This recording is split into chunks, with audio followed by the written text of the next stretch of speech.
Why does your scanner show the P0177 engine code? What does it mean? P0177 is a diagnostic trouble code for fuel composition sensor circuit range or performance.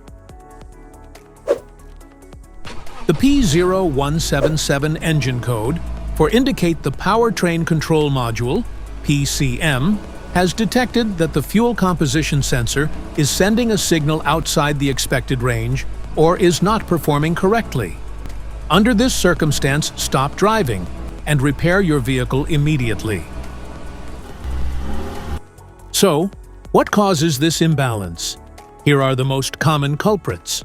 This error can be caused by these possible faults in your vehicle. Faulty fuel composition sensor. Damaged wiring or connectors. Contaminated or incorrect fuel.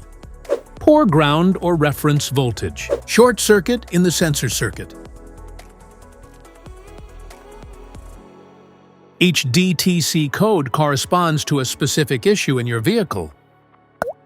This error code occurs in any OBD2-equipped vehicles, especially in those manufactured since 1996, and it is commonly found in vehicles like Ford, Chrysler, Honda, Toyota, and BMW. If you want to fix this error code, let us know in the comments section. We will definitely make the video on your demand. If you like this video, don't forget to subscribe to our channel. Thanks for watching.